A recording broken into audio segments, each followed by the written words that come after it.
Welcome everyone to Journey Through the Books of the Prophets. We're on chapter 15 of the second book of Kings.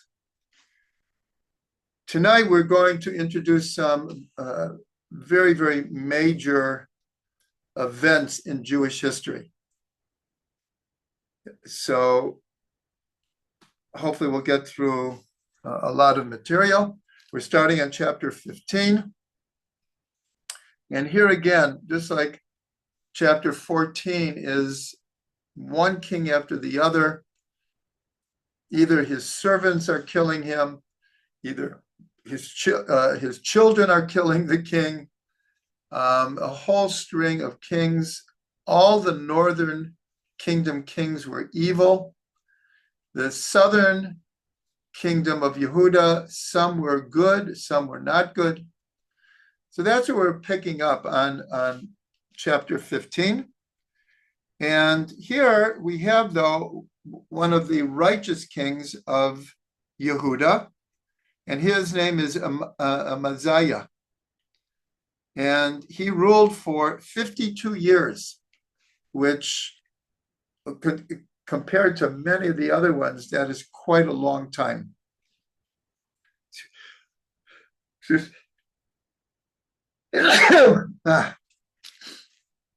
me. And it says he's in Yehuda, and it says that he was a righteous king.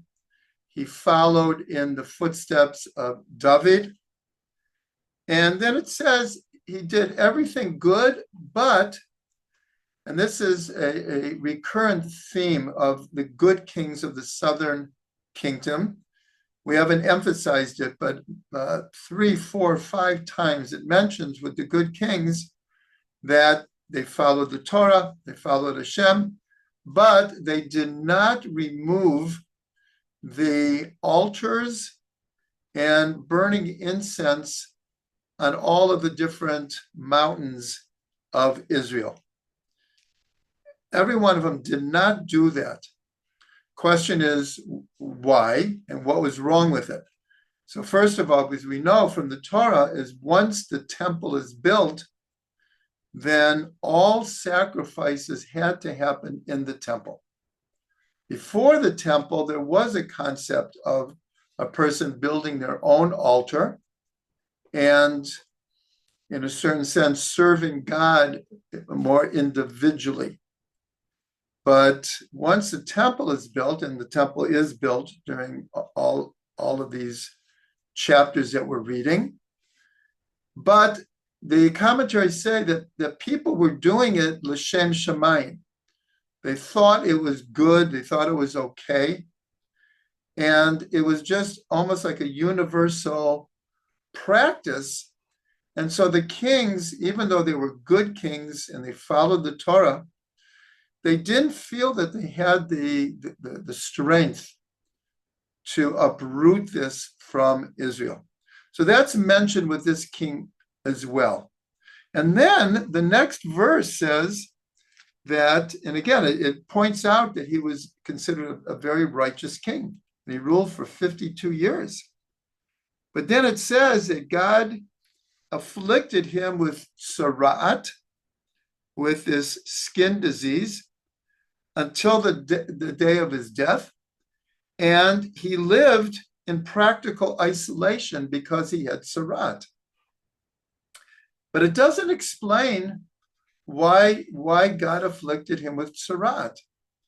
And so as we've seen, and many people have pointed out, to get the full story of the books of Kings, you really have to also look at the book of Chronicles, because the book of Chronicles fills in a lot of things between the lines in the book of Kings that are not written explicitly. And so there in the book of Chronicles, you'll pardon me, I forgot to write down the exact source.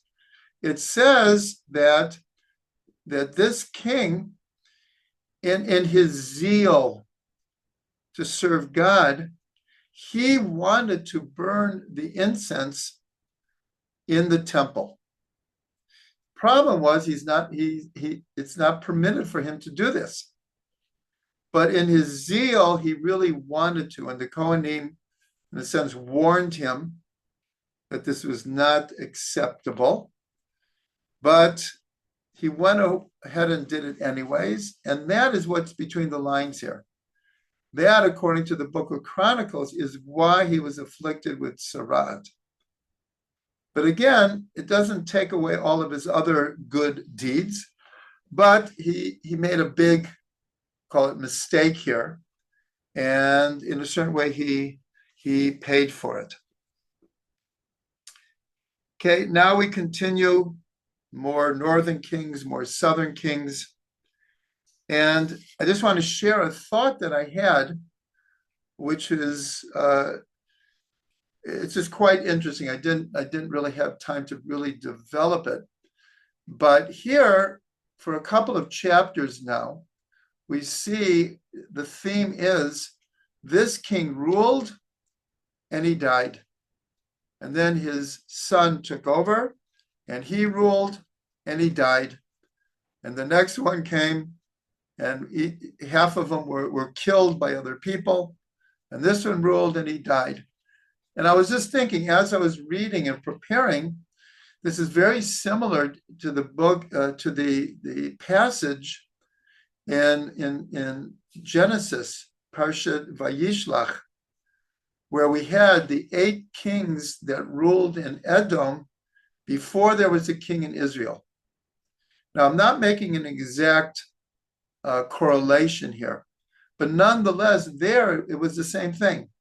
They named the king. Sometimes they named the king from where he lived, which it does here also. And he ruled and he died. And then whoever took his place, and he ruled and he died. 7 in a row, 7 kings in a row. Only the 8th king does it mention the name of his wife, and that it doesn't mention that he died. So we're told that mystically, it's a very big matter in the Zohar and the Arizal, that this is symbolically the idea of the breaking of the vessels. Each one of these kings who ruled and died is one of the sfirot that broke in the world of Tohu. But the 8th king, his name was Hadar, and his wife was Mehetavel. Because she is mentioned, because his wife is mentioned, it represents a state of rectification. And that's why it says he didn't die.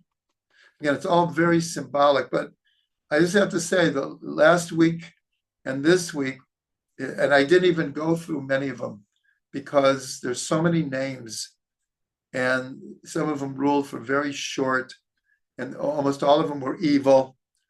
But I thought it was quite interesting. The same thing, none of the wives are mentioned here. Every once in a while, one of the good kings, their mother is mentioned and the name of the mother, but never the wife.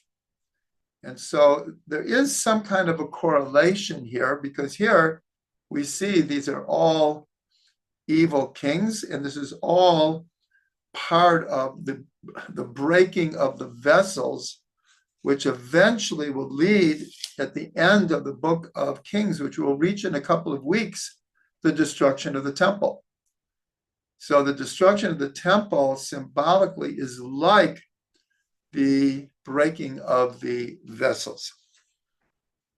So we're continuing in chapter 15. And here we have the beginning of a very, very important episode in Jewish history. And this is that the king of Ashur, of Assyria, so he comes against the northern kingdom, and the king at the time, Menahem, so he tried to buy off the king of Assyria, and he exacted a levy, a tax on all the people. 50 shekels of silver, and he paid the king of Ashur not to attack. And he took the money and he didn't attack. But of course, it's not going to last long. And so here, now Menahem has died, and his son is now ruling. Again, he did evil in the sight of God. He did, and here's another verse that I haven't pointed out. Each one of these evil kings, it says he did not depart from the evil that Yeruvam did. Yeruvam, if you remember, was the first king of the northern kingdom. And God wanted him to be a righteous king.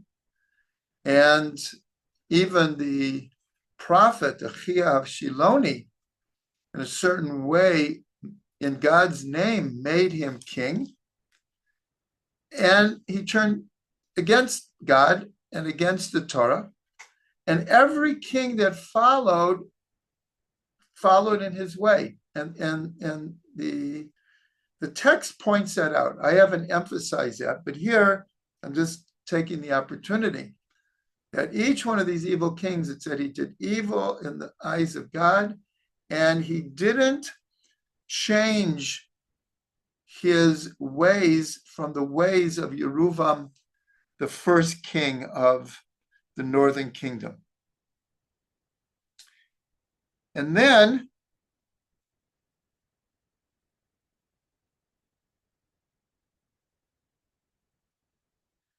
the king of Ashur. Now, it's not clear the chronology here, because here is a different name of the previous one who was paid off not to attack. Now they also have a new king. His name was Tiglath-Pileser, and he came to the northern part of Israel. And here it says that he attacked in Kadesh, Chazor, Gilad, the Galil, the Galilee, the land of Naphtali, which is also up in the Galilee, and he carried them off in captivity. Now, this begins the very, very traumatic event in Jewish history, that this is the beginning of the exile of the 10 tribes. We're going to see shortly that it didn't happen at one time. There were 2 waves. But right here it describes that in the first wave, that the king of Ashur took away people from all these different cities and areas that he conquered. So this begins the exile of the 10 tribes. We'll talk about it a little bit more in the second wave, which is coming up.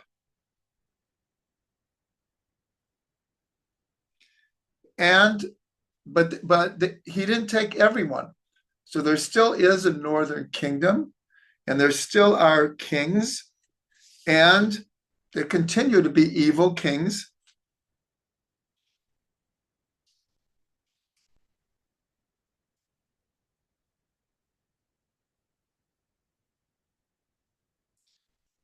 And here also in the southern kingdom, we have more righteous kings. But again, it mentions that the high places were not removed, and the people continued to sacrifice and burn incense on these altars. So again, all of the good kings of the southern kingdom just felt they just didn't have the strength, because it was so rooted in the people. But the commentaries point out that they were doing it what they considered for the sake of heaven, l'shem shamayim.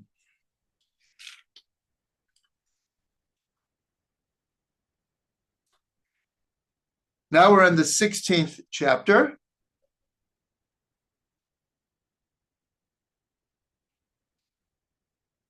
And again, here we have,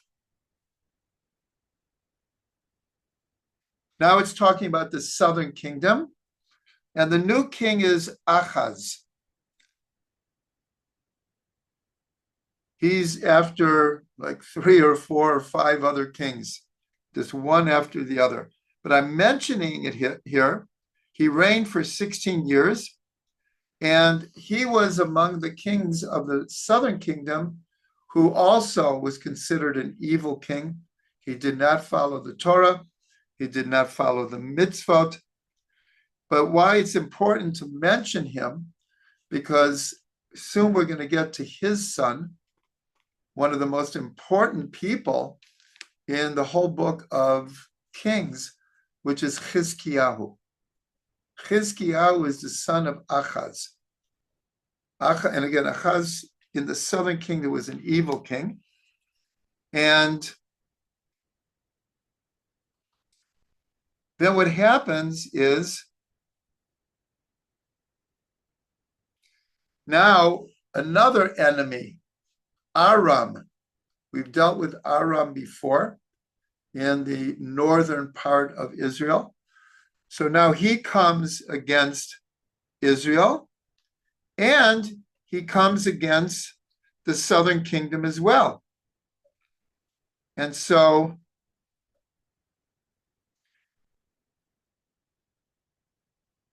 Ahaz, Aram, and Assyria are very geographically very close to each other. And many times they work in partnership. And so Ahaz, so he takes all of the treasury of the temple, and again he tries to buy off these kingdoms from attacking. So, I mean, truthfully, it's very similar to modern politics. I could say without getting into politics, but right now, America has a whole fleet of ships surrounding Iran, and yet they're negotiating also. So in the end, it's not clear that America is going to attack Iran. Maybe yes, maybe no. And the negotiations is like, if you do what I tell you to do, we won't attack. Not clear that that's going to happen. I'm only throwing that in so we could get some contemporary understanding of what's happening here. Because here we've seen for the second or third time, we're going to see it again, of Israel trying to buy off enemies from attacking. And each time they give them huge amounts of gold and silver, and it usually works, but only temporarily. In the end, they always come back and attack. So this is what's happening again here. And so here is a strange thing. Ahaz, he goes to Damascus because he's bought off Ashur and Aram. And he goes to Damascus, and there he sees that the king of Damascus has this very elaborate altar to his gods. And so Ahaz, because he is an evil king, so he got very turned on to this altar. And when he came back to Jerusalem, he ordered Uriah the priest to make a second altar and to offer offerings up on it. So here you see to the depths that they had fallen. He goes and he sees a foreign altar to a foreign god, and he likes the aesthetics, and so he imports it into the temple. And not only that, if you remember in the story of Shlomo HaMelech, King Solomon, that he built this huge, it was called the Yam, it was like this miniature lake, because remember, everything in the temple was a miniature, was a microcosm of the macrocosm.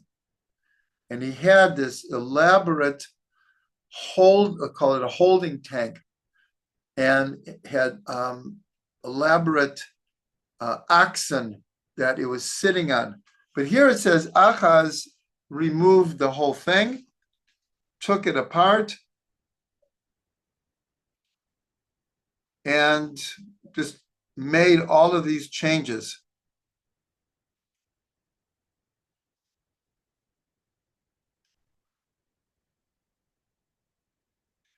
And then in the northern kingdom, and I know it's hard to keep track, and I'm skipping most of the names and the lineage. It's very hard to keep track here.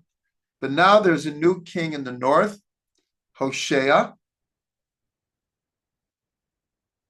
And again, the king of Assyria is about to attack. But a lot of times they just bring their armies to force the area they want to conquer, to pay them off. And they walk off with all of these riches. So it's happening again. But we have to remember that Assyria already exiled some of the tribes, or parts of the tribes. So now the king is Shoman Esser, and they try to buy him off, but it doesn't really work. He comes back, and this is the second stage. This is the stage we talk about, that Assyria came. It's approximately 720 BCE, around halfway through the over 400 years that the temple stood. The first temple stood for 410 years, and it's around halfway through. And this time, they carried away the 10 tribes. And it says that they placed them, and there's a whole series of names that we don't really know where they are. And of course, this is the very traumatic event in Jewish history, that 10 of the 12 tribes are taken away. It says here specifically that only Yehuda was left, but it was really Yehuda and Binyamin, and it was most of the Kohanim and the Leviim who were in the southern kingdom, and there were remnants. Many people make the mistake that literally every single person of the 10 tribes was taken into exile. There was a remnant that had escaped to the southern kingdom, or had at some point intermarried with someone in the southern kingdom. So there were remnants of the 10 tribes in the southern kingdom, but it was most definitely primarily Yehuda and Binyamin, and mostly Yehuda. And that's why in the first time that the word Yehudi is used is in the book of Esther. And Mordechai is called Mordechai HaYehudi. Yehudi comes from the word Yehuda. And so by that point, because the 10 tribes have been taken away, and the southern tribes of Yehuda and Binyamin in most measure had been taken off to Babylonia, there were virtually no Jews left in Israel, that what remained of the Jewish people, we were started to be called Yehudim, Jews, to this day. So there is actually a discussion in the Gemara will the 10 tribes ever return? There are opinions that no, they will never return as the 10 tribes. Others hold out the hope that they will return someday. But either way, and this I'm only going to mention briefly. There's a lot of information about this. People can look it up for themselves. But throughout the world, there are different tribes that maintained a tradition that they were originally from the 10 tribes. And so here, just a few examples.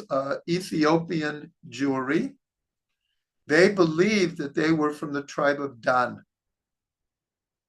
And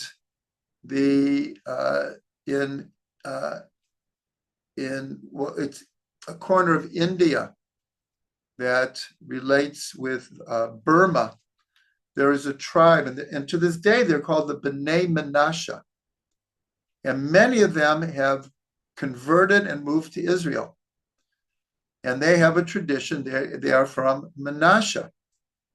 Now, one of the most interesting ones is that in Afghanistan,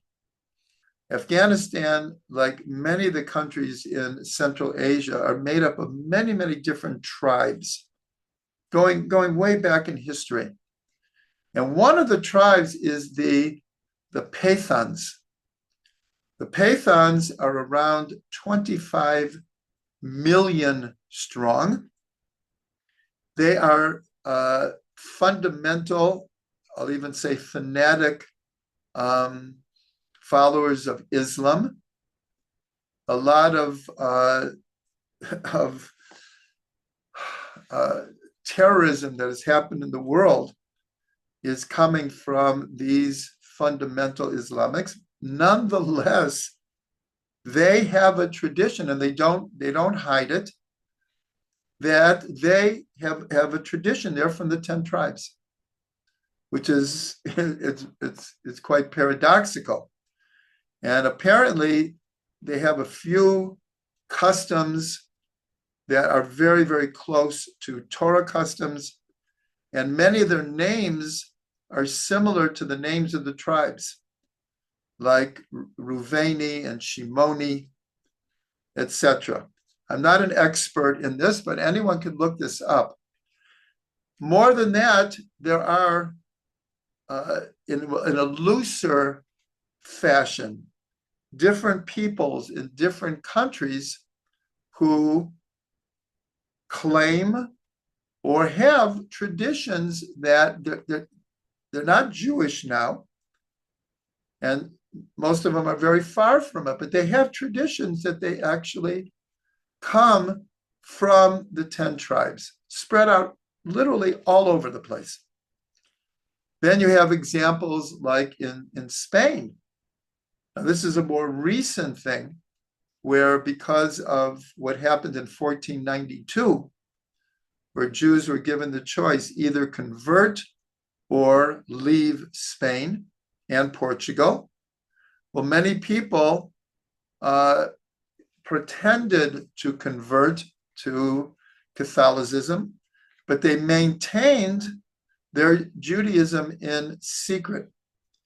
And then many of these people, because the church really never really accepted them, many of them then left and ended up in the Caribbean, in Mexico, and from Mexico made it to Southwest America, and especially South America. And so here we have, it's not the same, but it's similar, where you have strands of Jews literally spread out all over the place.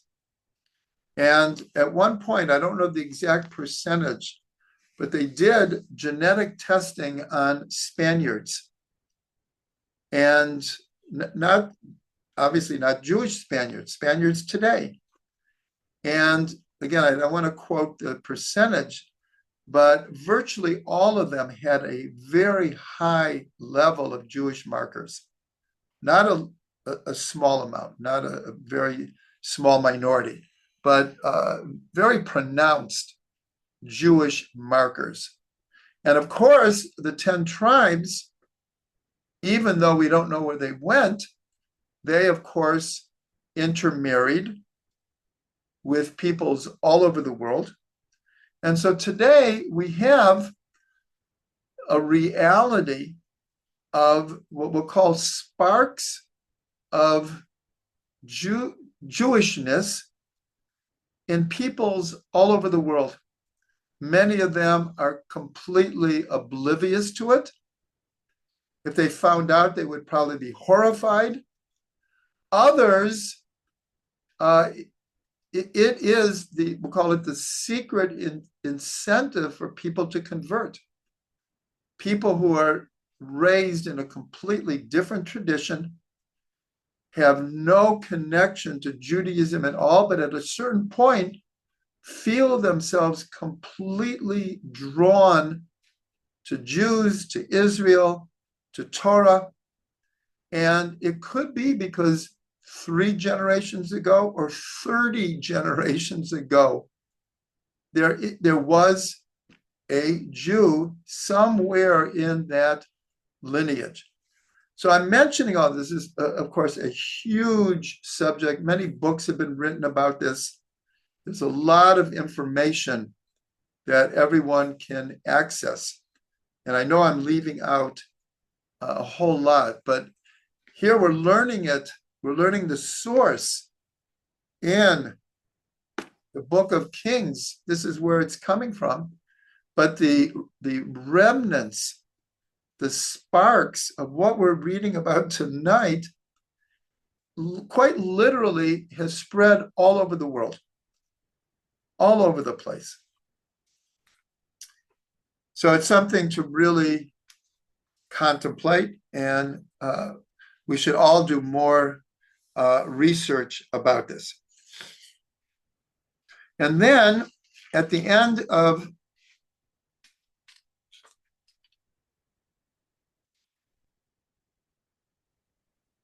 So this is happening already in chapter 17. And then after the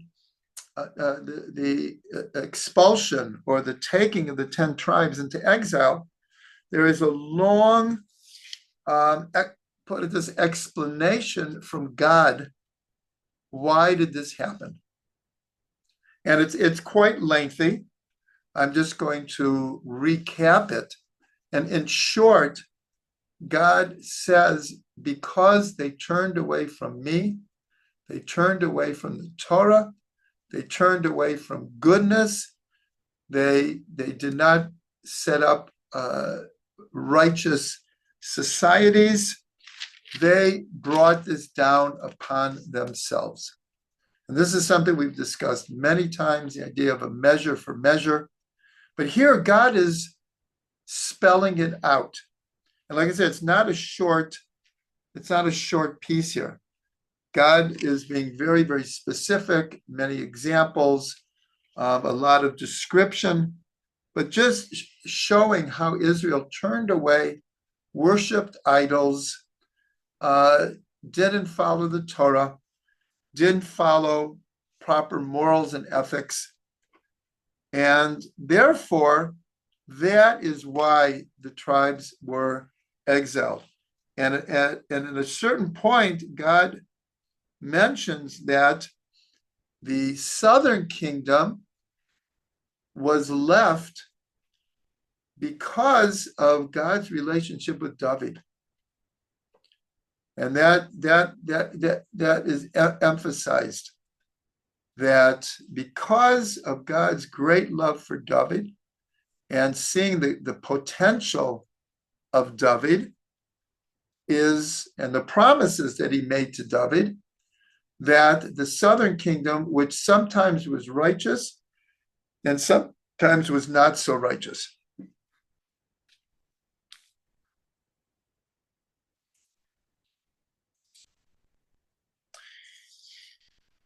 And then what happens is,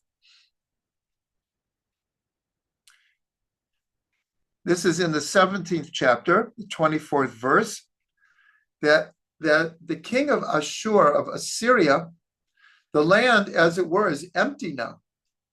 So he starts bringing other peoples to settle the land. So they'll be able to pay more taxes to him. In other words, if he conquers the land, but there's no one there, then what good is it? So he starts moving all kinds of different peoples from different nations. And what happens is, it says, because they did not fear God, that God sent lions among them, and they started attacking the people. Now, we should know that in ancient Israel, there were a lot of lions.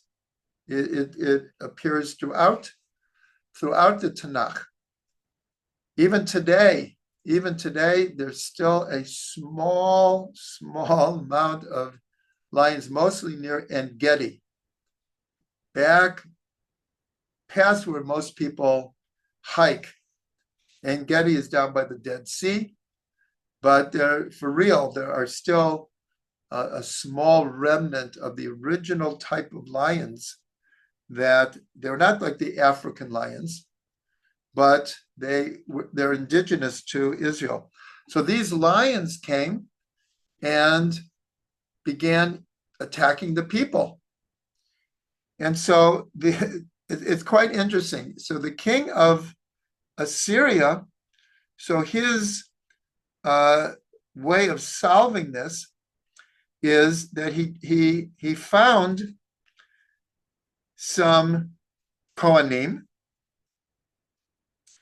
and he told them, go back, because obviously the God of Israel is displeased. And so I'm not going to have any peace, because this is one of many gods, obviously, in their eyes. So they have to placate the God of Israel. So how are they going to do that? He sent one of the priests back, and he said, teach the people the ways of the land, that God won't be upset anymore.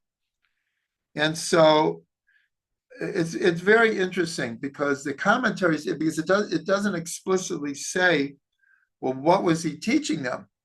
But here it says that they learned to have fear and awe of God, the God of Israel, but they continued to worship their own idols. And so the commentaries say, what was he teaching them? The Sheva Mitzvot Bnei Noach, the 7 commandments of the children of Noach, which according to Judaism was call it the initial universal religion of 7 commandments that were the basic morals and ethics of how every society, at the very minimum, was to live. Nonetheless, it says that they recognized God as God, but they held on to their other traditions.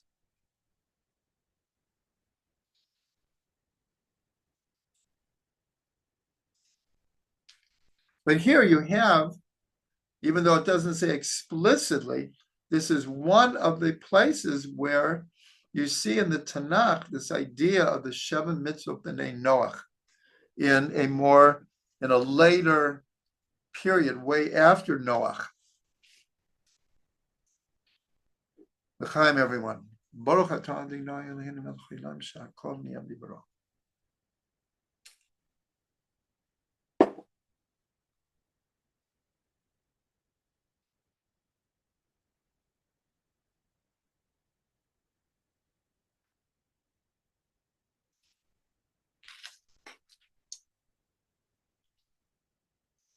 Just give me 1 second here.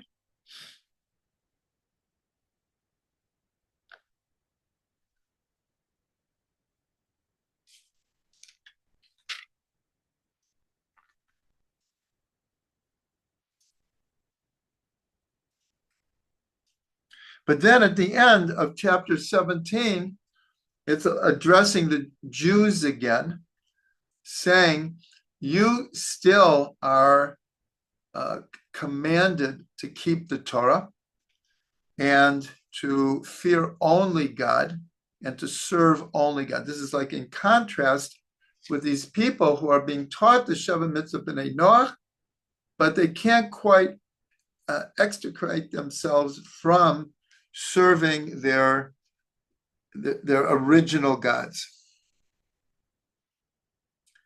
So that is the end of chapter 17. And here, we're only going to be able to start the life of Chizkiyahu.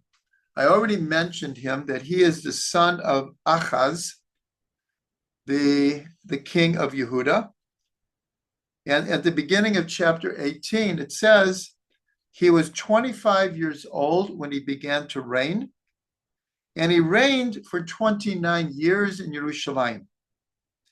And here, like I mentioned before, it mentions the name of his mother. Her name was Avi, but it doesn't mention his wife. And here it says, now this has been said by many of the kings of the southern kingdom, that they were righteous and they did right in the sight of God. And according to all that David had done, every king in Yehuda is actually, at this point, they're all part of the lineage of David. He is the only king of it. The first king was Shaul. But once David reigned, every one of these kings comes from the lineage of David. But it doesn't mean they were all good kings, as we've seen. But here, when it's talking about Chizkiyahu, so it says that he did according to all that David, his father, David is called his father, even though he's like the great, great, great, great, great grandson. But he's called his father. And here, he is the first one. The first thing it says is that he removes all of the high places, and he broke down the pillars and the altars. And here it says something. It says that he destroyed the Nahash ha-Nehoshet, Asher Asa Moshe. If you remember, in the desert, one of the times that Israel complains, fiery serpents came and were biting the people, and they were in danger of dying. These are like poisonous snakes. So God said to Moshe, make a serpent, put it up on a pole, a staff, and have the people look at the serpent, and if they will do so, they will be healed. Now, this, of course, is a very, very mysterious, paradoxical event that happened here, because it almost sounds like that Moshe make an idol, the figure of a serpent, and have people look at it, and they'll be healed. So the commentators, especially Rashi, explains, again, everything in the written Torah, there's so much between the lines. But the idea was that when people would look up at the serpent, they would actually be looking beyond the serpent and understanding that these serpents came and bit them because of their bitter complaining. And so now, if we appeal to God, we will be healed. That's how it's explained. Nonetheless, on the surface, it's such a seems like a contradiction to so much of this idea of not making images of anything that could be construed as a god. Now, in the Torah, God just says, make a serpent. But here, one of the words for serpent, of course, is the same as snake, Nahash. And in Hebrew, the word for copper is Nehoshet, but it has the same root as Nahash. And so even though God did not command Moshe what to make the snake out of, Moshe made a Nahash Nehoshet, a copper snake. And it's like a play on words. It's a play on words. So here it says that Hezekiah destroyed this copper snake, meaning that for approximately 600 years from the time that Moshe made this, it still existed. It was, I'm not sure where it was kept, but it was still here in Israel. And it says Hezekiah, he went beyond any of the other kings, and he destroyed all of the altars, all of the pillars, and there still was some idol worship, even in the southern kingdom. He destroyed everything, including the Nahash Nehoshet, this copper snake. So the question is, why was it still around? Why hadn't people gotten rid of it? So some answer, it was like, well, this is something that Moshe made. How can we get rid of it? It doesn't mean that they were worshiping it, or let's say they put it in the town square and everyone was taking pictures of it, but it still existed. And so one of the answers is, well, this is something that God commanded Moshe to make. How can we destroy it?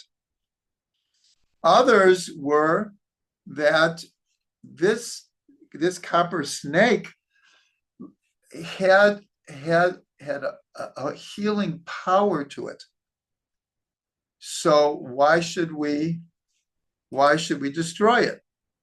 1 second. Why should we destroy it?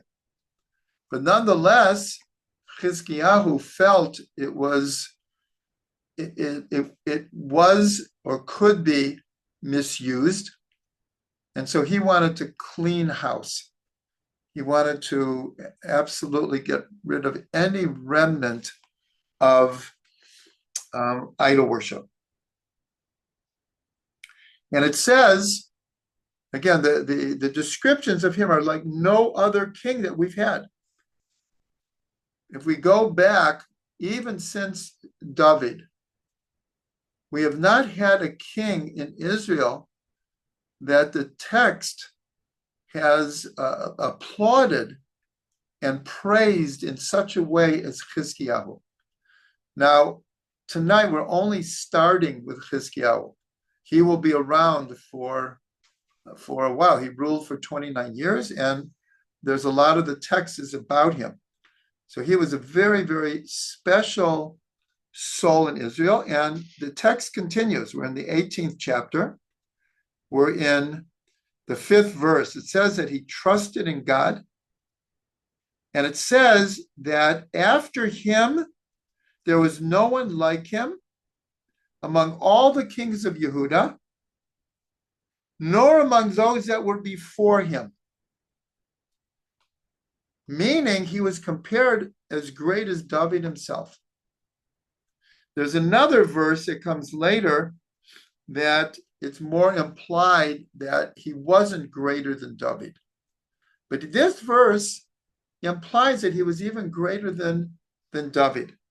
We will see later that there was a hope or anticipation that he would be Mashiach. And that we're going to have to revisit. I'm just putting it out. That's how great this soul of Chizkiyahu was, that there was an anticipation that he could fulfill the role of Mashiach.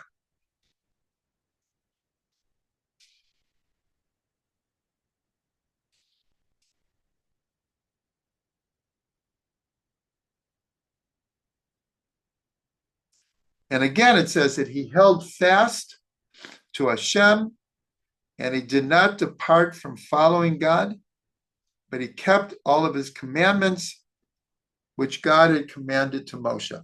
So here, again, we see tremendous praise for this personality called Chizkiyahu. Chizkiyahu, the name comes from the word chazak, that his strength is God. Because he followed the Torah, because he believed in Hashem and trusted Hashem, that is where his strength came from. So that's his name, Chizkiyahu.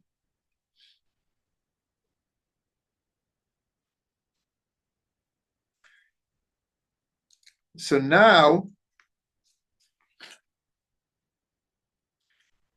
I'm not sure how far we'll get, but we'll introduce here that